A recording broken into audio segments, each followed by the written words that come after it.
Hello world and welcome to Podcast in A Minor, where I bring you the weird little songs I write, and I give you the stories behind them. Weird stories, funny stories, freaky stories, or whatever the world gives us in its glorious mystery. And now, for today's opening song.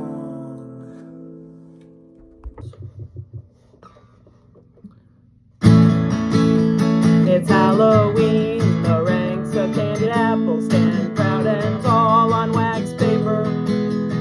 Down in Brooklyn there's a sinister breeze, leaves pour off trees like curtain falls.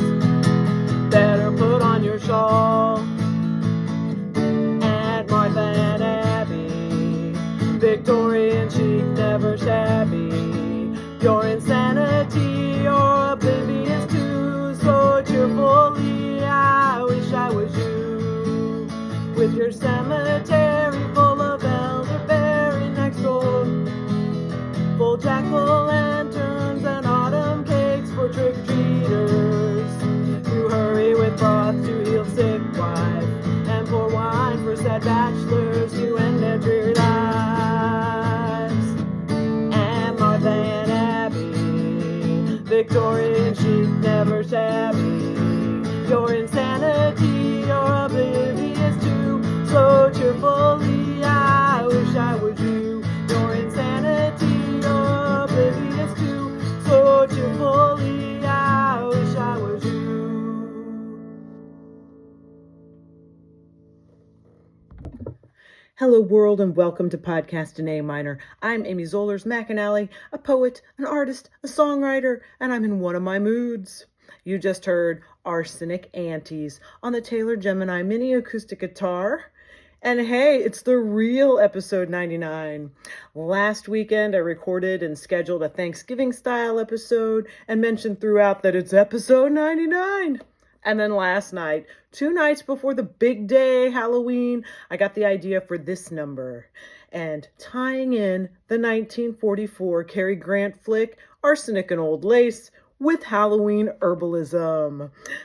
Hot take, right? Wishing you were the lovable, generous, cozy murderesses. I don't wish that part, the murderous part. No, I do not.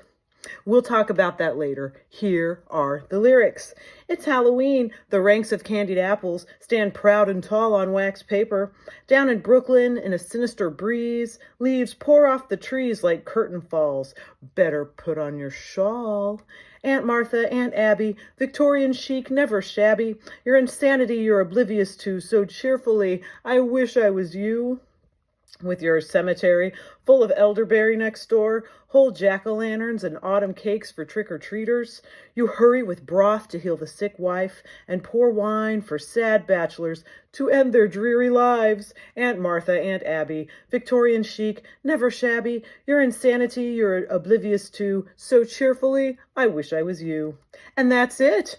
Thank you, Stacy's mom, waiting for October, and good night, Mr. Spaceman. And the big day is nearly here. Halloween, the thinning of the veil, the eve of All Saints' Day. Crap, I love Halloween. And my computer just stopped. Back.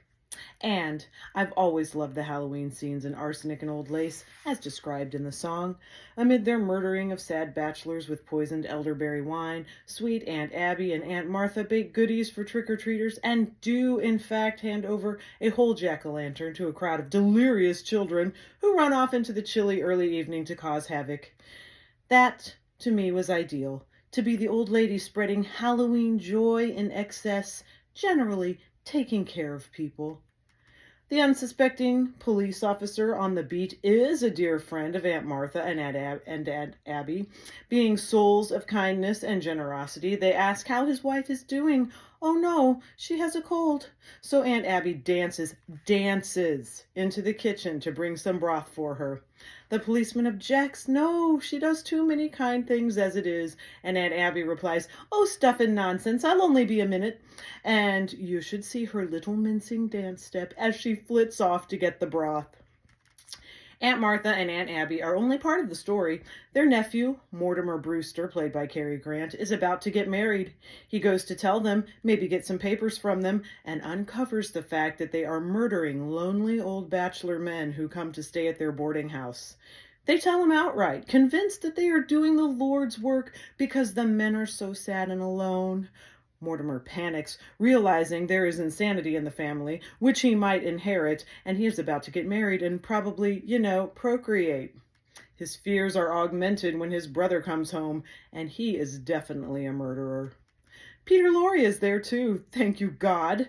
Mortimer's brother Jonathan is played by Raymond Massey in the film, but in the stage play, Boris Karloff did the role. This is important because Jonathan murdered a man for saying he looked like Boris Karloff. Hilarious.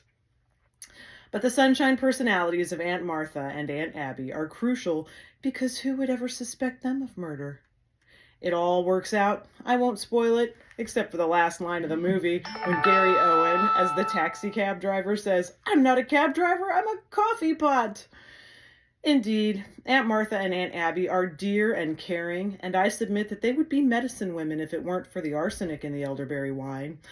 We imagine them visiting the old cemetery right next door to their creepy Victorian house, picking wild elderberries to make their wine. They discuss it with one of their doomed bachelors, who becomes joyously nostalgic over the elderberry wine. "Do you grow elderberries?" he asks. "No, but the cemetery is full of them," Aunt Martha explains. The old man is bowled over. He hasn't had elderberry wine since he was a boy. Okay.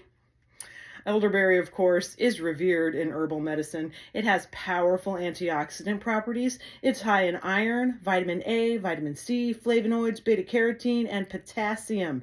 It was used for centuries to treat things like gout, rheumatism, and constipation. You can use it like any berry in pies, cakes, scones, syrup, but also in tea and elixirs and to infuse honey.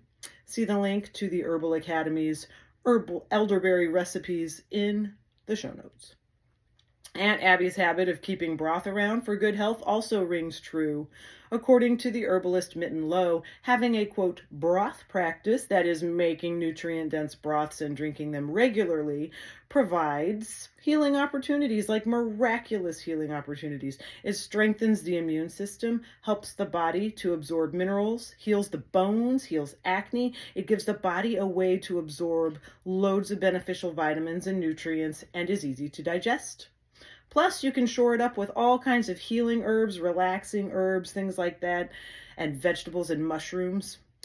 Finally, and this is a stretch, to the benefits of pumpkin. A stretch because the arsenic aunties just hand over a jack-o'-lantern to the kids who won't be ingesting any of the healthy pumpkin parts. But we'll assume Martha and Abby kept the seeds for toasting and eating, and pumpkin seeds are also revered in the herbal world. According to Healthline.com, eating only a small amount of them can provide you with a substantial quantity of healthy fats, magnesium, and zinc. Because of this, pumpkin seeds have been associated with several health benefits, including improved heart health, prostate health, and protection against certain cancers, end quote. Nice, right? These last couple of days, I've become fascinated with the herbal wisdom of the two insane and precious aunties of Arsenic and Old Lace, a flick I've enjoyed for decades, now with a fresh new layer of excitement. That is really all I wanted to tell you in this 99th episode. I had to tell someone. It's possible I'll be cutting back on these shows after December. I've always liked doing this as a way to share music and things I was thinking about. But it's time for a break. Happy Halloween. Have a blast, a spooky blast. Thank you for listening. See you next time.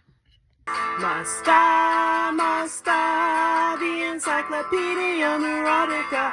It's my role in the play, and I must, and I must, and I must.